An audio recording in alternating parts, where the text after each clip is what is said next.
You're not giving me a break. You're harassing me at this point. I'd like to leave. May I leave now, please? Where'd you get this? That's issue 2. Federal Bureau of Investigation badge? I do feel like I'm being detained. Am I being detained? Am I being detained? You're the one who called me here, so Call 911. I need a medical attention right now. Look. Hey, turn around. Let me see your hands. Turn around. Let me see your hands. Okay, let me see your hands. I need to see some ID. Get on the ground. Get on the ground now. Sir, don't argue. Face down on the ground. Face down now. Imagine being a trained federal agent, only to find yourself on the wrong side of the law due to some questionable decisions made by some stupid local cops. Here are 5 real-world examples of situations where cops try to mess with FBI agents. Stories that will leave you not only stunned, but also wondering about the state of law enforcement we have today. But first, please hit the like button, as YouTube is not a fan of these kind of videos. Now, let's get started. Kicking off today's episode is this rather hilarious but sad video of 2 cops in Rochester, Minnesota, approaching a South Sudanese man claiming he looked like a suspect they have been searching for. But they were unaware of what fate had in store for them, and the situation took a sudden 180 when they realized the man was an undercover FBI agent. Let's take a look at how the complete situation unfolded. You're racial profile. Am I? Yeah, you're wrong. You're assuming I'm someone that I'm not. Get out of my face, man. You guys are harassing me. Yes, you guys are. Hey, you're harassing me. Yes, you are. No. He's harassing me. Why are you harassing me? You're assuming I'm someone I'm not. okay, if you're not, then No. you're not free to go, okay? Am I being detained? Yeah, you are. For what? Because I think you have a warrant. You think? Yeah. That's an illusion. That's an illusion. You think? All right. Stand up with your hands. I'm not. For what? I don't have a warrant. You're very wrong. Let me get this straight. So, our 2 wise cops here think that the guy is a suspect because he just happens to look like someone who committed a crime. A hunch, you could say. Not to mention the fact that the guy seemed pretty confident that the cops had him wrong and went even a step further, accusing the overzealous cops of racially profiling him. What makes it even more shocking is that these dum-dums also believe that that's enough to detain him. Don't these guys know anything about the law? Remember, the law requires cops to have reasonable suspicion that someone has committed a crime. And oh look, what do we have here? Must be based on more than a hunch. What this means is anything these cops did from here on was way beyond legal and was unconstitutional. I don't have a warrant. You're very wrong. Okay, no, you are wrong. What do you mean if you're wrong? You're wrong. You're wrong. Alright, this is the second time I'm hearing this from the officer. If I am wrong, I am wrong? Think about it. It's one frightening statement that's both unprofessional and dangerous at the same time. If officers start throwing such excuses and logic in situations like these, you can only imagine what they would do if the stakes were high. This could easily turn out to be a nightmare for someone, if you ask me. I didn't do nothing. For what? For what? Can you tell me for what? For what? I'm under arrest for what? No. If you got the wrong guy, I'm suing all of you guys. Let me get your card. Can I get your card? Okay. I'm not standing up front. Listen, I'm not under arrest. I don't have a warrant. I don't have any. Unfortunately for the cops, the encounter was filmed on a cell phone camera, and we can see how the man repeatedly kept calling them out on their mistake and pointed out that they didn't have a warrant to arrest him. Something these cops should have known already. But then, things quickly escalated when one of the officers tried to grab him. Hey, yo! Hey, officer! No. Go ahead. Matter of fact, look at my ID. He got the wrong guy, I'm telling y'all. Several voices can be heard in the background, and it seems like they know the man and are telling the officers that they made a big mistake and they got the wrong guy. You guys don't got the wrong guy. You guys are f***ing stupid. That's not you. You guys are racial profile thinking I'm somebody. Take some cuffs off. You guys really had nothing else to go to college for but be a cop and harass me? To assume I'm somebody I'm not? My ID's in my back pocket. After the arrest, thinking it was a run-of-the-mill situation, this officer finally decided to follow up on the guy's request to check his ID. Watch how funny this is. Little does he know, he's in for a shock. Oh, what does that say? What does that say? Oh! Wrong guy. Oh! Wrong guy. Oh my God! Turns out, the person in cuffs is not just any suspect. No, it's an FBI agent. Right here in the middle of a local law enforcement activity, and these cops are in big trouble. You can only imagine the cop's expression, utter shock. It's not every day you arrest someone and they flash an FBI badge in your face. Just notice how this arrogant cop shifts from constantly establishing direct eye contact with the supposed suspect to avoiding any eye contact entirely after inspecting the ID. No, get the off me, dude. Get off me, dude. Bro, you Matter of fact, I need our cards. I need your supervisor over here. Call your supervisor. Call your supervisor. The agent goes on to reasonably explain the whole situation to the supervisor, who clearly looks uneasy at this point and is desperately looking for the nearest exit. Sir, can you please come here? Are you the supervisor? These guys are relationship for me. They assume I'm someone that I'm not. I told them I'm not who they think I am. And they said, nope, you are. I'm positive you are. But as soon as the agent demands their IDs, he showed his true colors. I need their cards. I need your card. I need your card. I need your supervisor. This is no. Yes, I request your supervisor. Oh, you're gonna. Why is that? Bro, that was fucked up. You guys work for us. No, they serve the people. Yes, I'm the people. You guys serve us. So That's because they're corrupt as fuck. I would like. Come on. Okay, I would like your card as well. Yep. And I'm gonna follow the report on you, and you. Instead of owning up to his men's mistake, as he should have, the supervisor chose to defend their actions, giving flimsy reasons for the whole screw-up. Get them in, Sarge, will you? But seeing he had no choice but to obey the agent's demand, the IDs came out.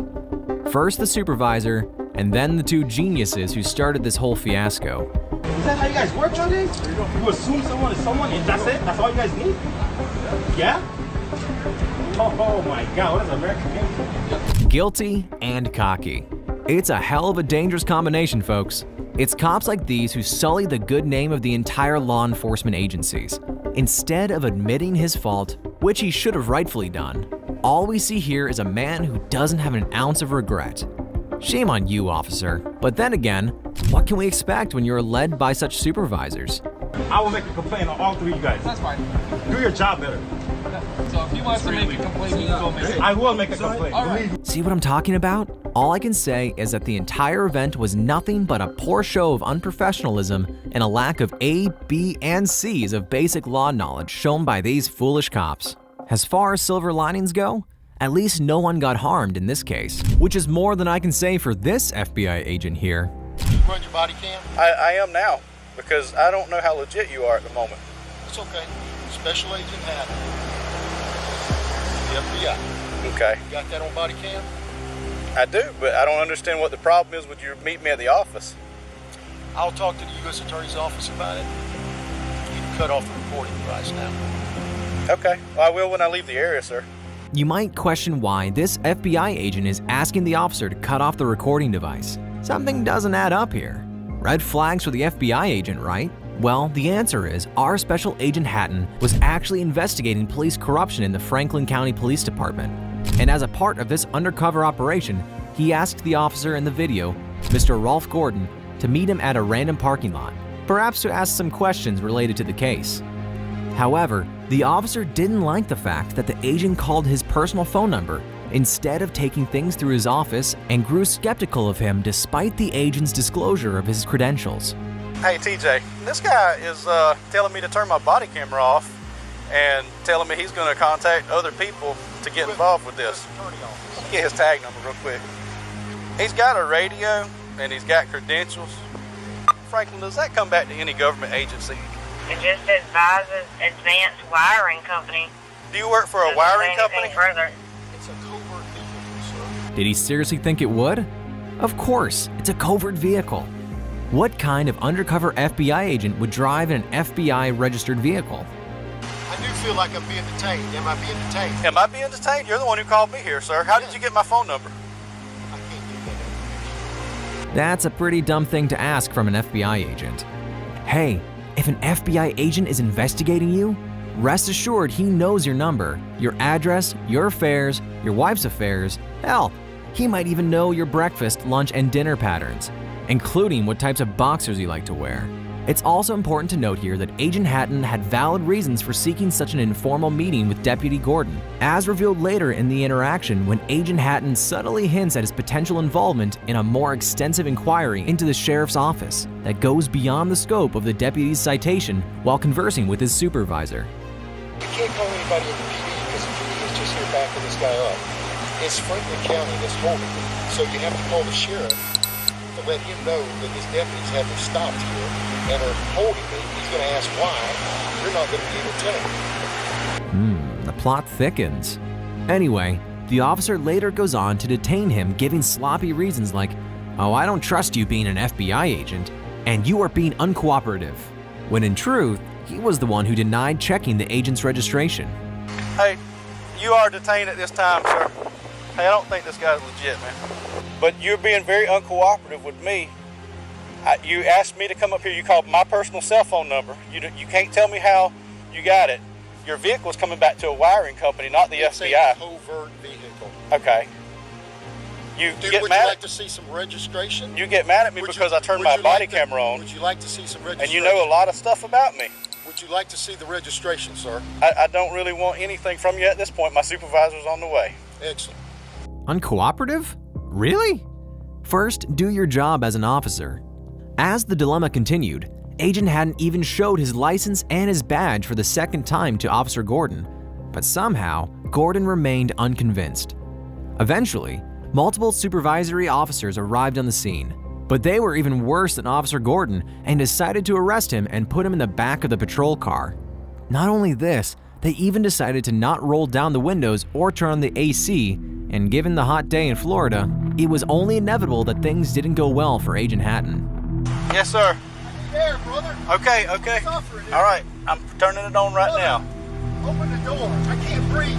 Sir, I can't open the door. You're being detained right now. As time passed, the agent started complaining, and in spite of his repeated plea, the cop continued to ignore him. You're burning me up, brother. I had the defroster on. No, you didn't. Brother, I need air. God almighty. All of a sudden, they receive a phone call that should put the entire event to rest.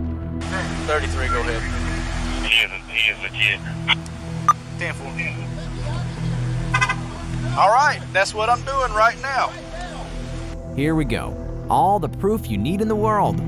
However, even after this, the officer chooses to retain the agent inside the patrol vehicle, despite receiving explicit confirmation that he is, indeed, an FBI agent.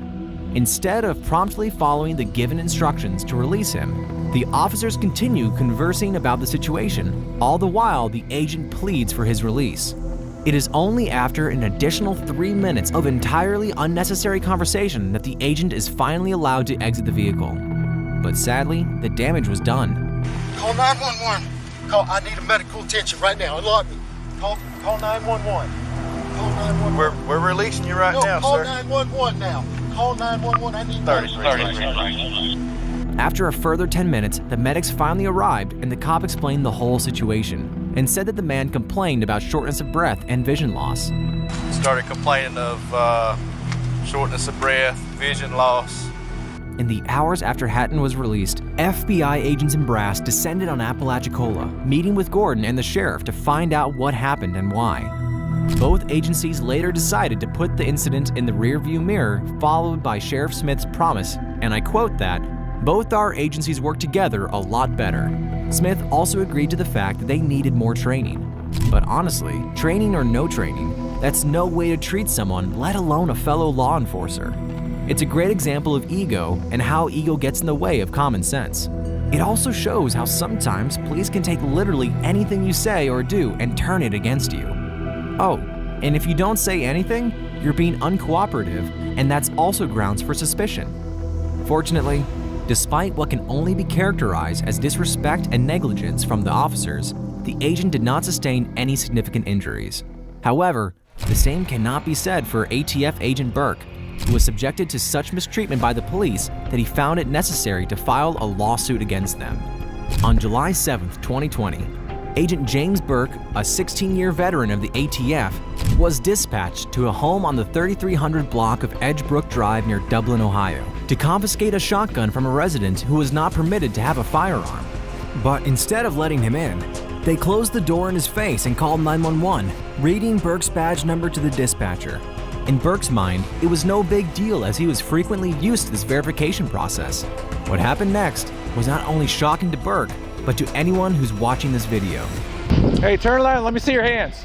Turn around, let me see your hands. Okay, let me see your hands. I need to see some ID. Get on the ground! Get on the ground now! Get on the ground! What's your deal? Get on the ground now! I'm a federal agent. Sensing extreme aggression from the officer, Burke outright refuses to follow his orders to drop to the ground, seemingly determined to challenge the police's authority to frisk him for weapons. I'm a federal agent. I don't need to obey orders from the local police, he must have thought. But if that were the case, it would mean that any criminal could easily lie and say they're a federal agent to avoid doing what the police say.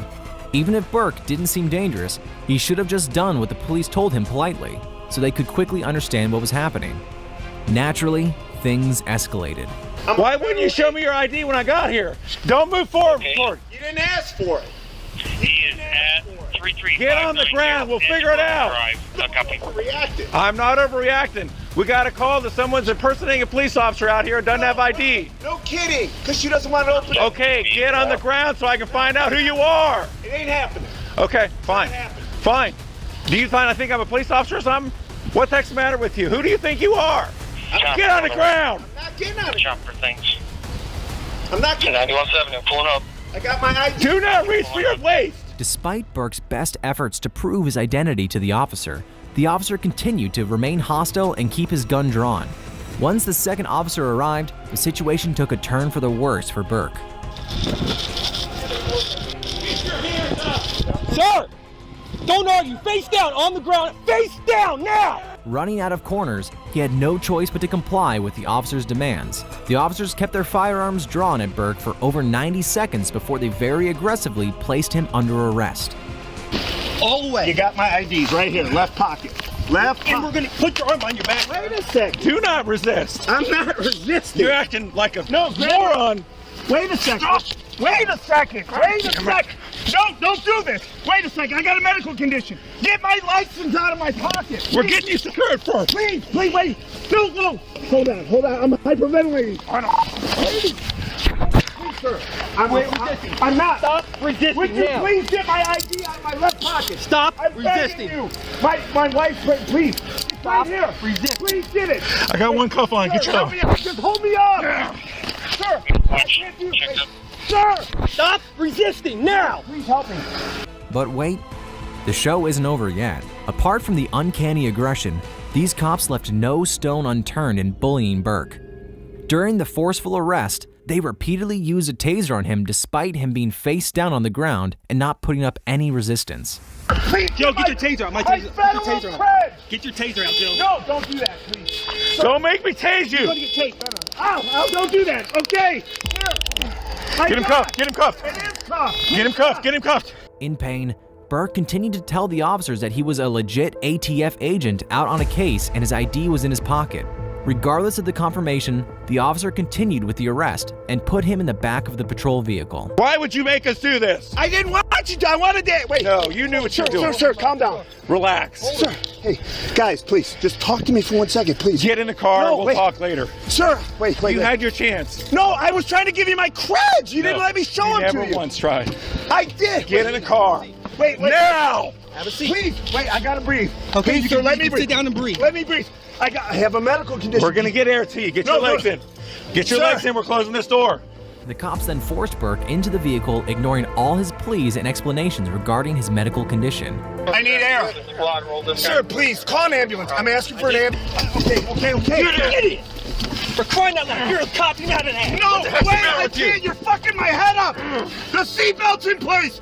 Please. Why would you act like this? I didn't act anyway. If you are a real police officer, you ought to be ashamed of yourself. I was trying to give you my creds. After about an hour, Burke was released without any charges. Later, Burke decided to file a civil lawsuit against the Columbus Police Department and the 2 officers involved in the incident, accusing them of use of excessive force and unlawful arrest. It was also reported that the trauma had such an impact on Burke on both physical and psychological levels that he has since moved to an administrative role within the ATF instead of field work. Our thoughts on the matter? Well, as evident from the footage without a shadow of a doubt, the officer's behavior is anything but constitutional in this case and screams of aggression. But to give them a little benefit of the doubt, honestly, both parties involved are guilty to some extent, and Burke could have easily handled the entire altercation much more maturely by just agreeing to just surrender peacefully in the first place. For sure, a lot of drama could have been avoided. Don't you agree? Speaking of drama, get ready for the next one, as it's full of it. Though the man involved here is not from the FBI, but does have an excellent understanding of the law and is here to show how foolish and corrupt these cops can be. Mac Proctor, this guy, was parked in a private parking lot, patiently waiting for his takeout order while he is also on his delivery driver shift. Although his vehicle wasn't in an official parking spot, it wasn't obstructing traffic flow, and Mac had briefly left it unattended for about 2 minutes in order to pick up his food. Upon returning to his vehicle, a police officer approached him and claimed he was breaking parking regulations. All right, Mr. Proctor, that is your last name. Everything okay? Do I need to answer any of your questions? You don't have to answer anything, dude. Okay. You don't have to. Lucky you stand here all day. I get paid either way. Can you go ahead and finish your job so I can carry on? What's it with the anger, dude? I'm not angry. You're not angry? You always talk to everybody like that? I'm not angry. Oh, okay. I just want you to go ahead and wrap things up, please. Oh, okay. It seems like this officer named Diego Hernandez is getting a kick out of the situation and just simply wants to flex his power. It is true that in most cases involving cops, citizens get intimidated and reel back, giving a psychological upper hand to cops, with this cop thinking they have all the power in the world and are in complete control of the situation. So it's no surprise that Hernandez here was taken aback by Mac's composure and his intelligent know-how of the related law. Mac knows that he has the absolute right to remain silent in response to the officer's inquiries, especially those that have no relevance to any criminal proceedings. All right, well, you know, I'm gonna give you a break on it, but you know what I'm saying? This isn't a parking spot, okay, dude? You're not giving me a break. You're harassing me at this point. I'd like to leave. May I leave now, please? Well, do you understand? Am I being detained? Yes, you are. Okay. All right. So do you understand why I stopped you? Do I need to answer any more of your questions? You don't have to. Okay. Okay. But then again, I could do this all day too. Hernandez sure has a lot of time on his hands if he is willing to do this all day. Hey, Mr. Serve and Protect, don't you have bigger priorities like actually stopping people from committing a crime? Well, this proves that we judged him correctly. He does like to flex his power and bully people. I'd like to leave. May I leave now, please? Mr. Proctor, would you like to leave? Do I need to answer any more of your questions? Hello. No. Didn't he say a while back that he was detaining Mac? Jesus Christ, make up your mind already, officer. I'm not the one that's acting this way, okay? I'm just asking you to do, you know, I'm trying to give you a break here, all right? I prefer you just write me the parking ticket and let me go. Right, okay, oh, okay. Hernandez proceeds to complete the process, but comes back again giving excuses like they have to wait for another guy to come and write the ticket. Having nothing else better to do, the officer tried to have one final crack at Mac. Hopefully I'm not keeping you from anything, am I? I don't like talking. Is everything okay? Is there any other issues or anything going on that I should know of? Do I need to answer your questions? You don't have to answer anything, but I'm concerned about your well-being. Is there something wrong? Do I need to answer any of your questions? Well, yeah, if there's something wrong, it would be nice, yeah. Do I need to answer any of your questions? You don't have to talk to me, I'm just saying. I'm just concerned about your well-being, that's all I'm saying. Usually we don't get people hostile. I've not been hostile. Okay. Well, usually we don't get people wanting a ticket. You know what I'm saying? I'm going through all this. I could be having my lunch right now. And you too. I have to really give to Mac for displaying such calm and collected demeanor while Officer Hernandez bombarded him with all those irritating and nonsensical questions. Hey, Mr. Proctor, can I just give you your stuff so you can leave? Can you? I can, but you're the one. I would have let you go a long time ago. What do I need to do for you to hand me my documents so I can leave? I'll give it to you right now. I just want to know that, you know, that you're okay, because usually I don't get people all What do I need to do for you to hand me my documents so I can be on my way? You're okay. I don't need to answer any of your questions. Hey, there we go again. Jesus Christ. Now this is a guy seriously getting on my nerves. What is he, 12? I'm trying to say that... You're trying to display your power to me right now. I'm concerned about it. Is there a problem to be concerned about another human being? You have no reason to be concerned about me. So it's okay then. You're okay then. You can hand me my documents and I can be on my way. Or we can... Okay. So if I hand you your stuff, you'll be fine and taken off and you're not angry, right? Ah, the ever-wise Mac. Realizing he is not going to win this battle of wits or the law, the officer had no option but to let him go. Well, I'm going to take a chance on you, all right? Here. Mr. Proctor, everything's cool, all right? We're blocking traffic here to your stop. All right, hopefully you have a good day. Everything works out for you, all right? Am I free to leave now? Yes, you are. Could you please step away from the vehicle? Yes, I will. You have a good day. Mac was eventually allowed to go without any further problems. However, this whole incident raises some concerning questions. Why did he encounter additional issues just for exercising the Fifth Amendment? Moreover, it's quite strange this interaction occurred at all. If Officer Hernandez had noticed Mac's vehicle obstructing traffic, wouldn't it be a wiser thing to just request him to move it out of the way? But no, he had to show his authority and had to bully him. Kudos for Mac for not entertaining him and showing him the doors as he rightfully deserved. Not to mention the fact that this whole incident just proves to all of us how important it is to know about the law and handle such situations if you ever land in one. How important is it? Let's find out in the next case where a bunch of cops arrested an ex-FBI security contractor solely for the reason that he just didn't know the law enough. How you doing, sir? Good. All right. What's up? Deputy Turner with the Sheriff's Office. The reason I'm stopping you is your plate's obstructed. Yeah. Whatever that thing's got, you got to take it off, okay? Okay. Because it's got to be visible within a certain distance. When you went to driving school and a cop pulls you over, what'd they tell you? Oh, you pull over when it's safe to do so. No, you pull over immediately. Okay? Let me tell you this. Now, you pull over immediately. Sure.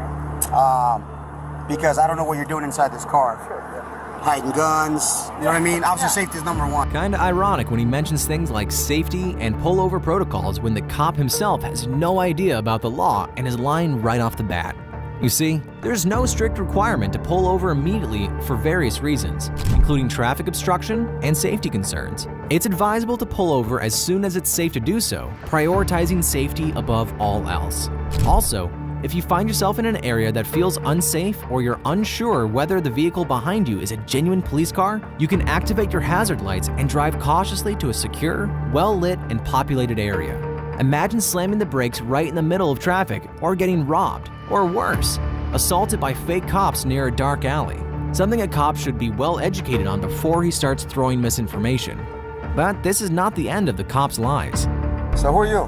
Former NDOC, and I used to work security at Harris. Oh, okay. I'm a contractor. Yeah. Okay. Do you have insurance on this thing? My partner, huh? Do you have insurance on this thing? Yeah. Your partner what? Now, my partner called me. I'm a contractor with Southwest Gas. Mm-hmm. So I got to go over there and get him logged into his computer. No guns inside the car? Nah, no phone. Okay. Fast forward to a few standard questions. The cop begins to ask more targeted and detailed questions, attempting to discover evidence or information that could potentially incriminate the guy. What do you got right there up front? Oh, that's a siren. I do contract security. You contract security? Some of the work I require to have a siren. Turn it on?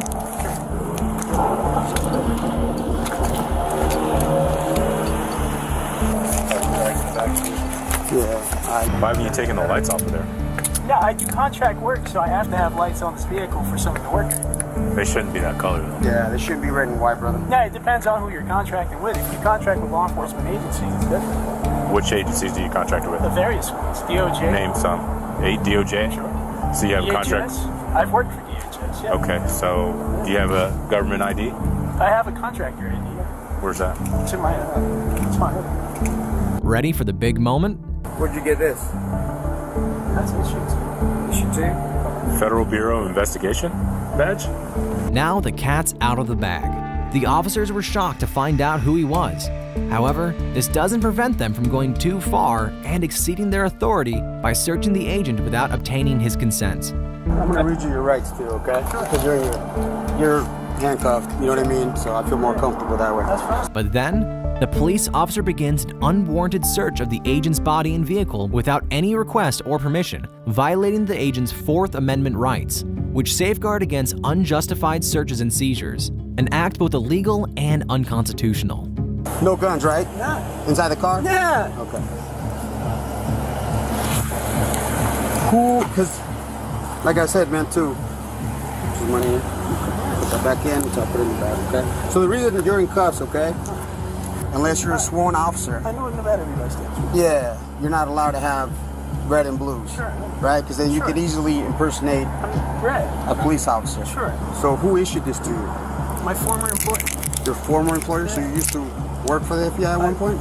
I've contracted with the Department of Justice and the FBI. These officers are obviously displeased that the agent has a response for every question. So the second officer starts to ask questions he knows the man cannot answer, aiming to create a situation that might incriminate him. Since you got the badge, where's your creds at? Where's your federal creds at? I don't need federal credits because I'm not paying my contract. Once more, it's crucial to emphasize that the officer's concern is primarily with the lights on the agent's car.